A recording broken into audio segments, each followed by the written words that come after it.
আজিৰ পৰা 3দিনীয়া কাৰ্যসূচীৰে কোকৰাঝাৰ সাই ষ্টেডিয়ামত বডোলেণ্ড স্পৰ্টছ মিট পুনৰ আৰম্ভ হৈছে আৰু ইয়াত বিভিন্ন ডিসিপ্লিনবিলাক খেলৰ ইয়াত ৰাখা হৈছে। এথলেটিক্স লৈ পেলাই পেৰা স্পৰ্টছলৈকে সকলো ইভেন্টছটো ইয়াত ৰাখিছে। কাবাডী, ভলীবল, এই গোটেই ফুটবল সকলোকে ৰাখিছে আৰু যোৱা 2 বছৰ খুব সফলভাৱে বডোলেণ্ড স্পৰ্টছ মিটটো হৈছে আৰু এইবুলিও আমাৰ সকলো জিলাৰ পৰা ইয়াত অংশগ্ৰহণ কৰিছে আৰু মই আজি ইয়াত ইনাগুৰেল প্ৰগ্ৰামত উপস্থিত হৈ খুব আনন্দিত হৈছোঁ, কাৰণ বডোলেণ্ড অঞ্চল সকলো জানে আগৰ পৰাই খেলাত ভাল, কিন্তু সেই সময়ত বিশেষভাৱে ফুটবলটোৰ কাৰণে বহুত বেছি জনাজাত হৈছিলে, কিন্তু এতিয়া ফুটবলক বাদ দি পেলাই অইন ডিচিপ্লিনবিলাকতো আজি আমাৰ অঞ্চলৰ স্পৰ্টছমেনবিলাকে নেশ্যনেল লেভেলত বা ইণ্টাৰনেশ্যনেল লেভেলত সিলেকশ্যন হোৱা আৰম্ভ হৈছে। সেইটোকে লক্ষ্য ৰাখি বডোলেণ্ড চৰকাৰখনে আমাৰ 40টা সমষ্টিত 40টা ষ্টেডিয়াম 5 কোটি টকাৰ আমি নিৰ্মাণ কৰা আৰম্ভ কৰিছোঁ আৰু সেই নিৰ্মাণৰ কাৰ্য ইতিমধ্যে চলি আছে।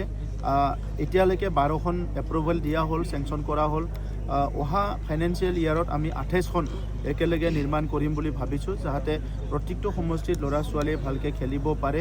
আৰু ইয়াৰ লগতে আমি এই বছৰৰ পৰা যোৱা বছৰ আমি এটা 3 বছৰীয়া এটা প্ৰগ্ৰাম আমি আৰম্ভ কৰিছোঁ, যে 3 বছৰৰ মূৰে বডোলেণ্ড অঞ্চলৰ পৰা নেশ্যনেল ইণ্টাৰনেশ্যনেল খেলা বিভিন্ন স্পৰ্টছমেনবিলাকক আমি 3 বছৰৰ মূৰে 100 জনক Kanakeswar Narzary sports excellent award 1 lakh কোটি টকা দিয়া হয়। সেইটো প্ৰগ্ৰামটো কণ্টিনিউ হ'ব আৰু এই বছৰৰ পৰা আমাৰ চাণক্য ব্ৰহ্ম, তেখেত বড়োসকলৰ এজন খুব নমস্য ব্যক্তি আছিলে।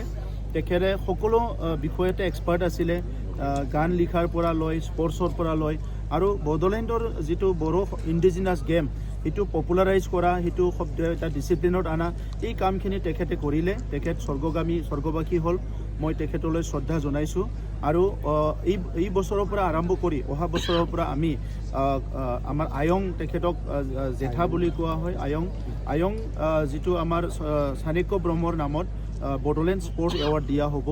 সেইটো এটা এনাডাৰ এনুৱেল ইভেণ্ট আমাৰ হ'বলৈ গৈ আছে। আৰু ইয়াৰ লগতে আমাৰ 2টা ডিষ্ট্ৰিক্টত প্ৰথম আমি হোষ্টেল নিৰ্মাণ কৰিবলৈ গৈ আছোঁ আৰু 2টা ডিষ্ট্ৰিক্টত আমি 2.5 কোটি টকা খৰচ কৰি প্ৰায় 500 জন ল'ৰা ছোৱালী খেলুৱৈসকল থাকিব পৰা বাক্সা আৰু কোকৰাঝাৰত প্ৰথমতে 2টা হোষ্টেল নিৰ্মাণ কৰিম। ইয়াৰ পিছত প্ৰত্যেকটো ডিষ্ট্ৰিক্টতে আমি হোষ্টেল নিৰ্মাণ কৰিম, যাতে ল'ৰা ছোৱালীসকলে ইয়াত থাকি পেলাই স্পৰ্টছ প্ৰেক্টিছ কৰিব পাৰে, ট্ৰেইনিং ল'ব পাৰে আৰু ইয়াত থাকি পেলাই শিক্ষা দীক্ষা চব কামবিলাক কৰিব পাৰে। এই গোটেই কথাটো লক্ষ্য ৰাখি আমি এইখিনি সিদ্ধান্ত লোৱা হৈছে।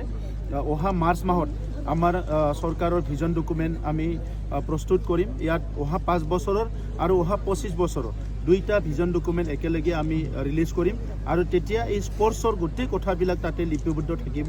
আমি অহা 5 বছৰত কি কাম কৰিবলৈ গৈ আছোঁ।